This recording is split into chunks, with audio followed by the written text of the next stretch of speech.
going to just give my overall opinion on several different categories, and my general opinion of the ride at the end. So my first review is the height. Now, it's the UK's tallest roller coaster.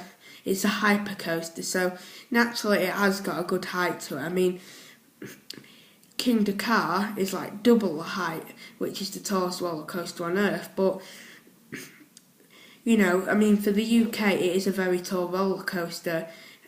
So next category is going to be speed, and again, it's the fastest roller coaster in the UK. So again, it's really good on that, on them two categories. Oh yeah, for height, I am going to give it a 9 out of 10. For speed, I am only going to give it a 7 out of 10. And the reason for this is because after the first drop, it just seems to go quite slow, and it seems to be after the first drop is over and after you go over that camel hump after that, then it seems to be more like a family roller coaster after that, more than a full roller coaster. So yeah, but still the speed is good, at least for that first drop. So the next category I'm going to be judging it on is the throughput. Now, a lot of the time the Pleasure Beach do run this on 2 trains. Sometimes it is only 1, but a lot of the times they do run this on 2 trains. So the throughput is quite good. So I'm going to give it a 7 out of 10 for that.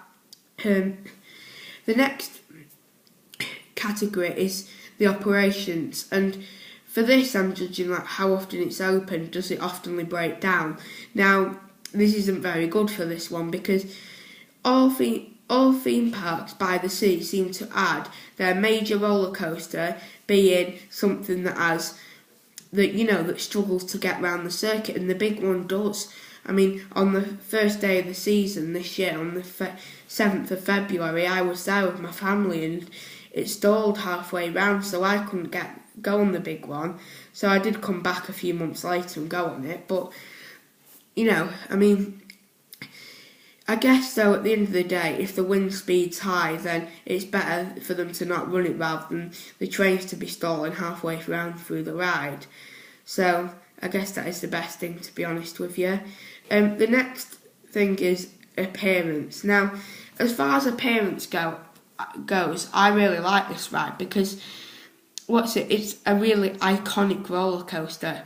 I mean, whenever you go to Blackpool, it's the Blackpool Tower and the big one you look out for, really, isn't it? I mean, you see it there, a great big blue and red roller coaster sat there. I mean, and it really, really does look very good and iconic. So the next category, which is actually different, it does come in similar, but it is different, is the theming. Now, the theming for this, it isn't really impressive at all, really. I mean, but what do you expect? The Pleasure Beach is an amusement park at the end of the day, so you can't expect it to have Disney theming at the end of the day, can you?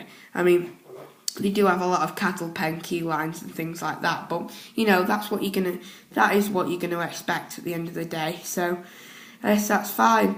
So now I've gone through all the categories except length. So I think the length is, it's decent. I mean, it's not extremely long, but I'd class it as medium, so I'm going to give that a 6.5. So I'm not doing the mean out of all them scores that I've already done or anything. I'm just going to give my overall review on the ride. And my personal opinion is 8 out of 10. I think it's a good roller coaster, but I do think it has ways to improve, as does every ride, as does everything in life generally. I mean, nothing can be perfect, really, can it? But I mean, it doesn't need to be improved that much, really. I mean, and it is good that it's also included in the Speedy Pass if you do that when you go to Blackpool Pleasure Beach as well, because that is something that I did last time. Because I got it as a treat after I'd done my exams at school, so it was really, really good. So I'd like to thank you for watching this video. Please do like, comment and subscribe, and check out my other channel, Jack the Fish Crazy Dude. You can follow me on Twitter at JTSCDFish, and you can follow me on Instagram at JackHilton04, and I'll see you in the next one. Bye now.